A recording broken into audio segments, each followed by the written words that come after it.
ನಮಸ್ಕಾರ ಬಂಧುಗಳೇ, ಇವತ್ತು ಹರ್ಷಣ ಮತ್ತು ವ್ಯಾಘಾತ ಯೋಗಗಳ ಶಕ್ತಿಶಾಲಿ ಹಾಗೂ ಶುಭ ಶನಿವಾರ. ಹರ್ಷಣ ಯೋಗವು ಜೀವನವನ್ನು ಹರ್ಷದಿಂದ ತುಂಬುತ್ತದೆ ಮತ್ತು ವ್ಯಾಘಾತ ಯೋಗವು ಗೆಲುವು, ಚುರುಕು ಬುದ್ಧಿ, ನಾಯಕತ್ವದ ಗುಣ ಮತ್ತು ಏಳಿಗೆಯನ್ನು ಕೊಡುತ್ತದೆ. ಈ ಶುಭ ಶನಿವಾರದ ದಿನ ನಾವು ಶ್ರೀ ಶನಿದೇವರ ಒಂದು ಅತ್ಯಂತ ಶಕ್ತಿಶಾಲಿ ಮಂತ್ರವನ್ನು ಪಾರಾಯಣ ಮಾಡಿದ್ದೇವೆ. ಈ ಮಂತ್ರವನ್ನು ವೇದವ್ಯಾಸರು ಬರೆದಿರುವುದು. ಈ ಮಂತ್ರವನ್ನು ಇಂದು ನಿಮಗೆ ಎಷ್ಟು ಹೆಚ್ಚು ಬಾರಿ ಪಾರಾಯಣ ಅಥವಾ ಶ್ರವಣ ಮಾಡಲು ಆಗುತ್ತದೋ ಅಷ್ಟು ಬಾರಿ ಪಾರಾಯಣ ಅಥವಾ ಶ್ರವಣ ಮಾಡಿ. ಏಕೆಂದರೆ ಈ ಮಂತ್ರವು ಅಸಾಧ್ಯ ಅನ್ನಿಸುವ ಆಸೆಯನ್ನು ಕೂಡ ಪೂರೈಸುತ್ತದೆ, ಸಕಲ ಚಿಂತೆಗಳನ್ನು ದೂರ ಮಾಡುತ್ತದೆ, ಸುಖ ಮತ್ತು ಶಾಂತಿಯನ್ನು ಕೊಡುತ್ತದೆ, ವಿಘ್ನಗಳನ್ನು ನಿವಾರಿಸುತ್ತದೆ, ರೋಗಗಳನ್ನು ನಿವಾರಿಸುತ್ತದೆ, ಕಂಟಕಗಳನ್ನು ಪರಿಹರಿಸುತ್ತದೆ ಮತ್ತು ಆರ್ಥಿಕ ಪರಿಸ್ಥಿತಿಯನ್ನು ಸುಧಾರಣೆ ಮಾಡುತ್ತದೆ. ಇಂದಿನ ಮನೆಮದ್ದು ಹೀಗಿದೆ: ಅರಳಿಕಾಯಿಗಳನ್ನು ಚೆನ್ನಾಗಿ ಒಣಗಿಸಿ ಅವುಗಳನ್ನು ಮಿಕ್ಸಿಯಲ್ಲಿ ಹಾಕಿ ಪುಡಿ ಮಾಡಿ ಇಟ್ಟುಕೊಳ್ಳಿ. ಈ ಚೂರ್ಣವನ್ನು ಉಗುರು ಬಿಸಿ ನೀರಿನಲ್ಲಿ ಮಿಕ್ಸ್ ಮಾಡಿ 25 ದಿನಗಳ ಕಾಲ ಸೇವಿಸಿ. ಈ ರೀತಿ ಮಾಡುವುದರಿಂದ ಶ್ವಾಸಕೋಶಕ್ಕೆ ಸಂಬಂಧಪಟ್ಟ ಸಮಸ್ಯೆಗಳು ಮತ್ತು ಕಫದಿಂದ ಉತ್ಪನ್ನವಾದ ಉಸಿರಾಟದ ಸಮಸ್ಯೆಗಳು ದೂರವಾಗುತ್ತವೆ. ಬಂಧುಗಳೇ, ನೀವು ಚಾನಲಿಗೆ ಹೊಸದಾಗಿ ಬಂದಿದ್ದರೆ ಚಾನಲನ್ನು ಸಬ್ಸ್ಕ್ರೈಬ್ ಮಾಡಿ, ಹತ್ತಿರ ಇರುವ ಬೆಲ್ ಬಟನ್ ಪ್ರೆಸ್ ಮಾಡಿ, ಆಲ್ ಅನ್ನುವ ಆಪ್ಷನ್ ಅನ್ನು ಸಿಲೆಕ್ಟ್ ಮಾಡಿ. ನೀವು ಸಬ್ಸ್ಕ್ರೈಬ್ ಮಾಡಿದರೆ ನಮಗೂ ಇನ್ನೂ ಹೆಚ್ಚು ವಿಡಿಯೋ ಮಾಡಲು ಸ್ಫೂರ್ತಿ ಸಿಗುತ್ತದೆ ಮತ್ತು ನಿಮಗೂ ನಮ್ಮ ಹೊಸ ವಿಡಿಯೋ ಅಪ್ಲೋಡ್ ಆದ ತಕ್ಷಣವೇ ಸಿಗುತ್ತದೆ. ಮಂತ್ರಶ್ರವಣ ಮಾಡುವಾಗ ನಮೋ ಶನಿದೇವ ಎಂದು ಕಮೆಂಟ್ ಮಾಡಿ ಬಂಧುಗಳೇ. ಮಂತ್ರಪಾರಾಯಣವನ್ನು ಶುರು ಮಾಡೋಣ. ನಿಷ್ಕಂಟಕೋ ನಿಸ್ಪೃಹಶ್ಚ ನಿರಪೇಕ್ಷೋ ನಿರಾಮಯಃ ನಾಗರಾಜಾರ್ಚಿತಪದೋ ನಾಗರಾಜ ಪ್ರಿಯಂಕರಃ.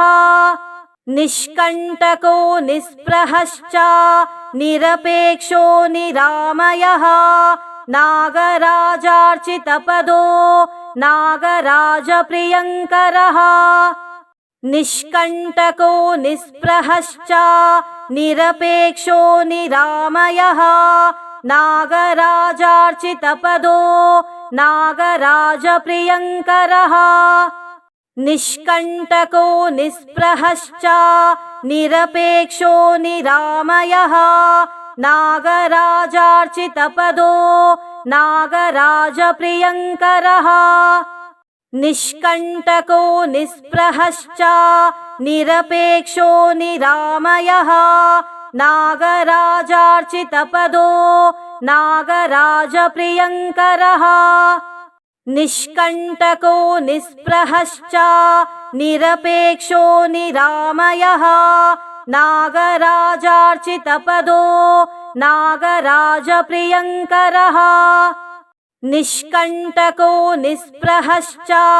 ನಿರಪೇಕ್ಷೋ ನಿರಾಮಯಃ ನಾಗರಾಜಾರ್ಚಿತಪದೋ ನಾಗರಾಜ ಪ್ರಿಯಂಕರಃ. ನಿಷ್ಕಂಟಕೋ ನಿಸ್ಪೃಹಶ್ಚ ನಿರಪೇಕ್ಷೋ ನಿರಾಮಯಃ ನಾಗರಾಜಾರ್ಚಿತಪದೋ ನಾಗರಾಜ ಪ್ರಿಯಂಕರಃ.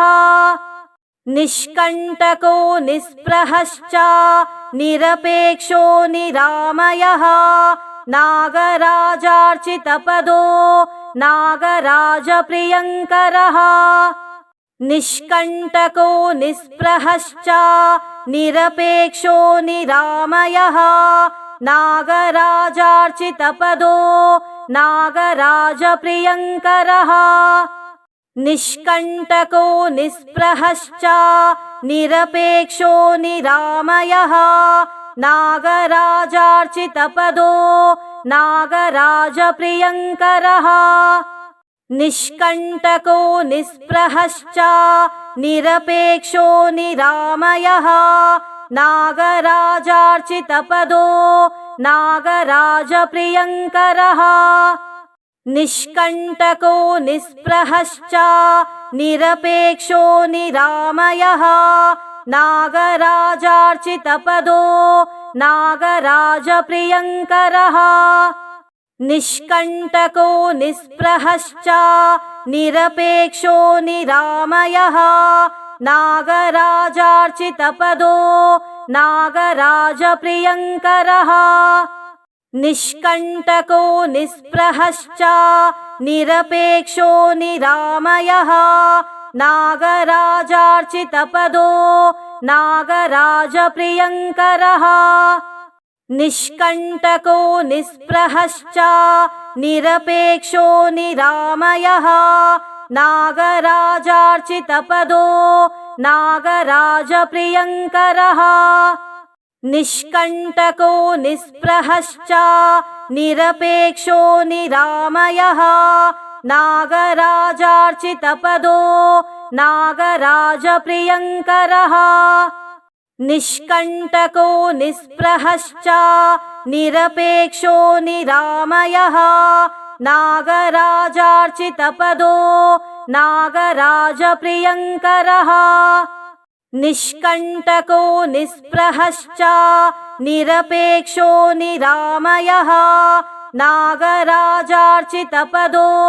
नागराजप्रियङ्करः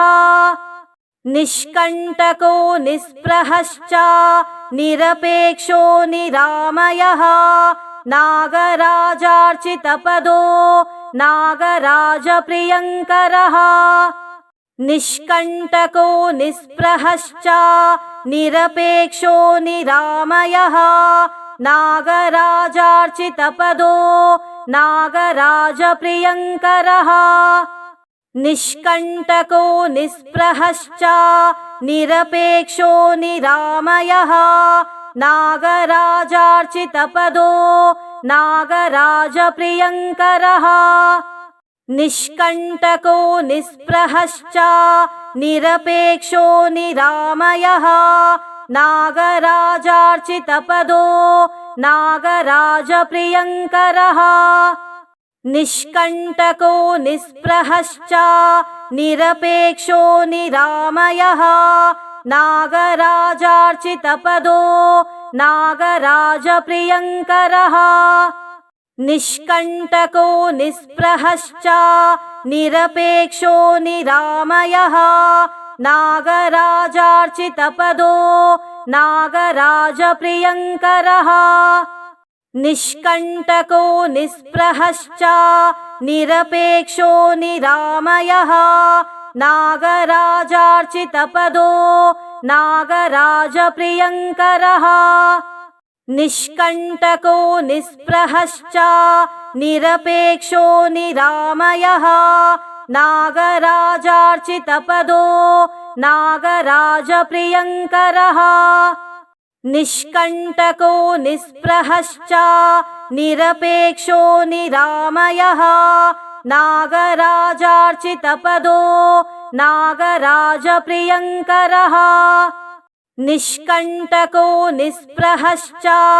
निरपेक्षो निरामयः नागराजार्चितपदो नागराजप्रियङ्करः निष्कण्टको निःस्पृहश्च निरपेक्षो निरामयः नागराजार्चितपदो नागराजप्रियङ्करः निष्कण्टको निःस्पृहश्च निरपेक्षो निरामयः नागराजार्चितपदो नागराजप्रियङ्करः निष्कण्टको निःस्पृहश्च निरपेक्षो निरामयः नागराजार्चितपदो नागराजप्रियङ्करः निष्कण्टको निःस्पृहश्च निरपेक्षो निरामयः नागराजार्चितपदो नागराजप्रियङ्करः निष्कण्टको निःस्पृहश्च निरपेक्षो निरामयः नागराजार्चितपदो नागराजप्रियङ्करः निष्कण्टको निःस्पृहश्च निरपेक्षो निरामयः नागराजार्चितपदो नागराजप्रियङ्करः निष्कण्टको निःस्पृहश्च निरपेक्षो निरामयः नागराजार्चितपदो नागराजप्रियङ्करः निष्कण्टको निःस्पृहश्च निरपेक्षो निरामयः नागराजार्चितपदो नागराजप्रियङ्करः निष्कण्टको निःस्पृहश्च निरपेक्षो निरामयः नागराजार्चितपदो नागराजप्रियङ्करः निष्कण्टको निःस्पृहश्च निरपेक्षो निरामयः नागराजार्चितपदो नागराजप्रियङ्करः निष्कण्टको निःस्पृहश्च निरपेक्षो निरामयः नागराजार्चितपदो नागराजप्रियङ्करः निष्कण्टको निःस्पृहश्च निरपेक्षो निरामयः नागराजार्चितपदो नागराजप्रियङ्करः निष्कण्टको निःस्पृहश्च निरपेक्षो निरामयः नागराजार्चितपदो नागराजप्रियङ्करः निष्कण्टको निःस्पृहश्च निरपेक्षो निरामयः नागराजार्चितपदो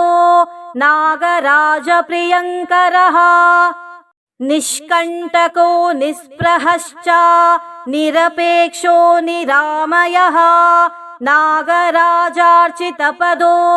नागराजप्रियङ्करः निष्कण्टको निःस्पृहश्च निरपेक्षो निरामयः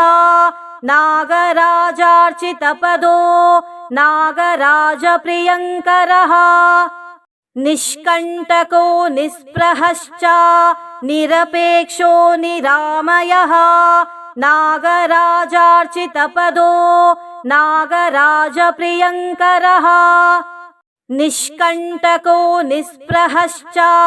निरपेक्षो निरामयः नागराजार्चितपदो नागराजप्रियङ्करः निष्कण्टको निःस्पृहश्च निरपेक्षो निरामयः नागराजार्चितपदो नागराजप्रियङ्करः निष्कण्टको निःस्पृहश्च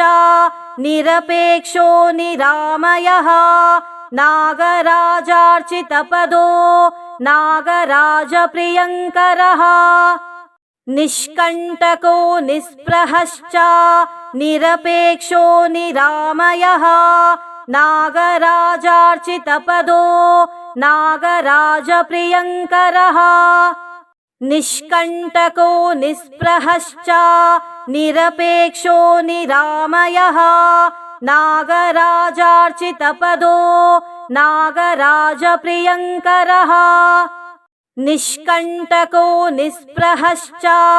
निरपेक्षो निरामयः नागराजार्चितपदो नागराजप्रियङ्करः निष्कण्टको निःस्पृहश्च निरपेक्षो निरामयः नागराजार्चितपदो नागराजप्रियङ्करः निष्कण्टको निःस्पृहश्च निरपेक्षो निरामयः नागराजार्चितपदो नागराजप्रियङ्करः निष्कण्टको निःस्पृहश्च निरपेक्षो निरामयः नागराजार्चितपदो नागराजप्रियङ्करः निष्कण्टको निःस्पृहश्च निरपेक्षो निरामयः नागराजार्चितपदो नागराजप्रियङ्करः निष्कण्टको निःस्पृहश्च निरपेक्षो निरामयः नागराजार्चितपदो नागराजप्रियङ्करः निष्कण्टको निःस्पृहश्च निरपेक्षो निरामयः नागराजार्चितपदो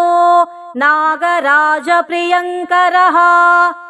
निष्कण्टको निःस्पृहश्च निरपेक्षो निरामयः नागराजार्चितपदो नागराजप्रियङ्करः निष्कण्टको निःस्पृहश्च निरपेक्षो निरामयः नागराजार्चितपदो नागराजप्रियङ्करः निष्कण्टको निःस्पृहश्च निरपेक्षो निरामयः नागराजार्चितपदो नागराजप्रियङ्करः निष्कण्टको निःस्पृहश्च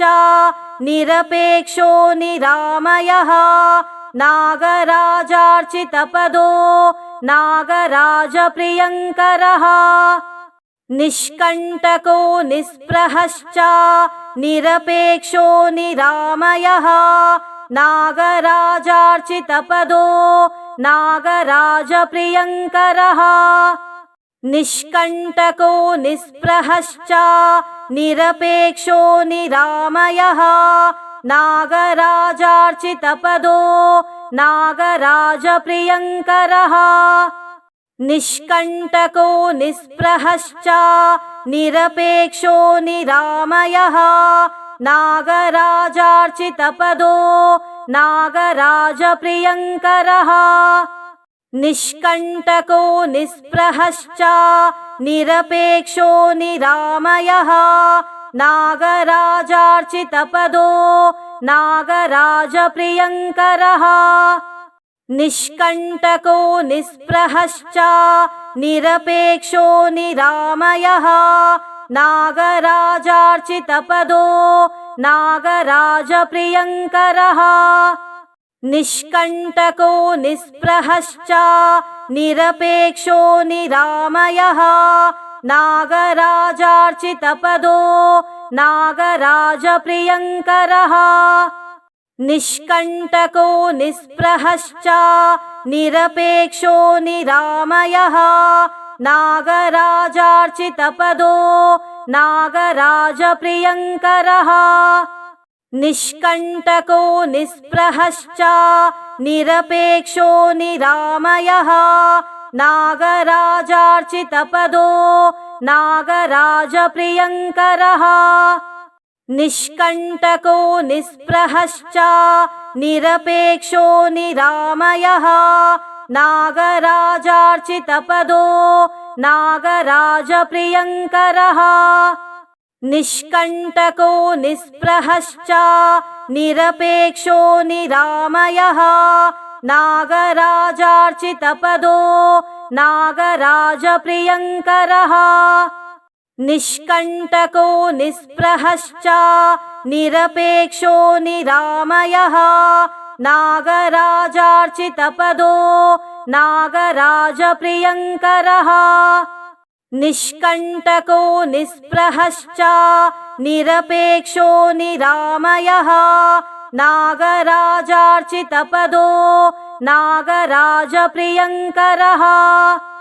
निष्कण्टको निःस्पृहश्च निरपेक्षो निरामयः नागराजार्चितपदो नागराजप्रियङ्करः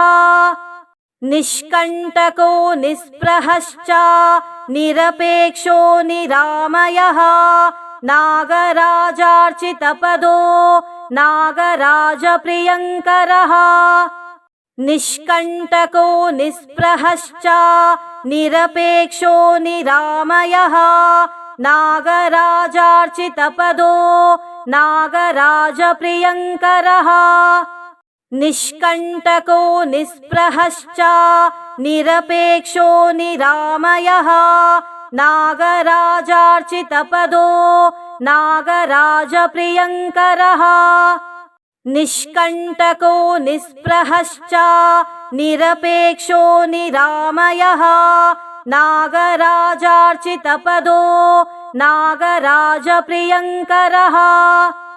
निष्कण्टको निःस्पृहश्च निरपेक्षो निरामयः नागराजार्चितपदो नागराजप्रियङ्करः निष्कण्टको निःस्पृहश्च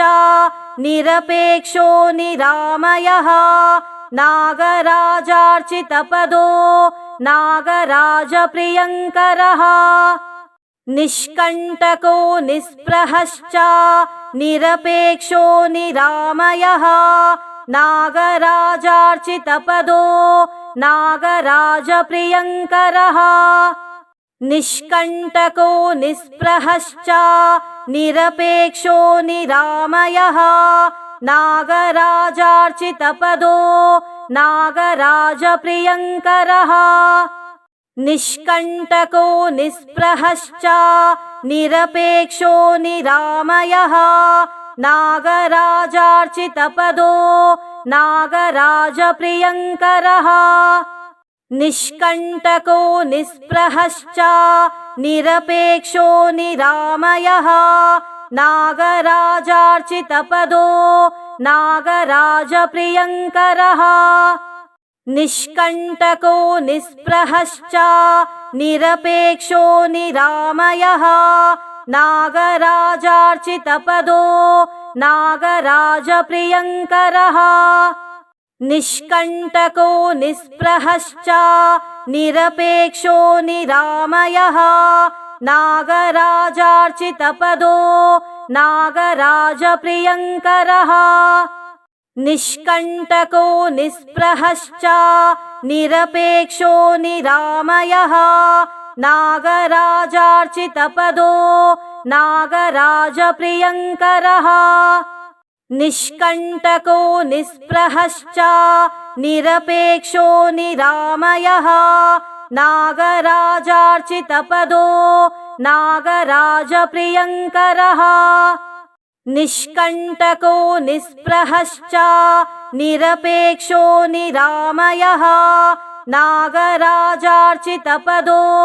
नागराजप्रियङ्करः निष्कण्टको निःस्पृहश्च निरपेक्षो निरामयः नागराजार्चितपदो नागराजप्रियङ्करः निष्कण्टको निःस्पृहश्च निरपेक्षो निरामयः नागराजार्चितपदो नागराजप्रियङ्करः निष्कण्टको निःस्पृहश्च निरपेक्षो निरामयः नागराजार्चितपदो नागराजप्रियङ्करः निष्कण्टको निःस्पृहश्च निरपेक्षो निरामयः नागराजार्चितपदो नागराजप्रियङ्करः निष्कण्टको निःस्पृहश्च निरपेक्षो निरामयः नागराजार्चितपदो नागराजप्रियङ्करः निष्कण्टको निःस्पृहश्च निरपेक्षो निरामयः नागराजार्चितपदो नागराजप्रियङ्करः निष्कण्टको निःस्पृहश्च निरपेक्षो निरामयः नागराजार्चितपदो नागराजप्रियङ्करः निष्कण्टको निःस्पृहश्च निरपेक्षो निरामयः नागराजार्चितपदो नागराजप्रियङ्करः निष्कण्टको निःस्पृहश्च निरपेक्षो निरामयः नागराजार्चितपदो नागराजप्रियङ्करः निष्कण्टको निःस्पृहश्च निरपेक्षो निरामयः नागराजार्चितपदो नागराजप्रियङ्करः निष्कण्टको निःस्पृहश्च निरपेक्षो निरामयः नागराजार्चितपदो नागराजप्रियङ्करः निष्कण्टको निःस्पृहश्च निरपेक्षो निरामयः नागराजार्चितपदो नागराजप्रियङ्करः निष्कण्टको निःस्पृहश्च निरपेक्षो निरामयः नागराजार्चितपदो नागराजप्रियङ्करः निष्कण्टको निःस्पृहश्च निरपेक्षो निरामयः नागराजार्चितपदो नागराजप्रियङ्करः निष्कण्टको निःस्पृहश्च निरपेक्षो निरामयः नागराजार्चितपदो नागराजप्रियङ्करः निष्कण्टको निःस्पृहश्च निरपेक्षो निरामयः नागराजार्चितपदो नागराजप्रियङ्करः निष्कण्टको निःस्पृहश्च निरपेक्षो निरामयः नागराजार्चितपदो नागराजप्रियङ्करः निष्कण्टको निःस्पृहश्च निरपेक्षो निरामयः नागराजार्चितपदो नागराजप्रियङ्करः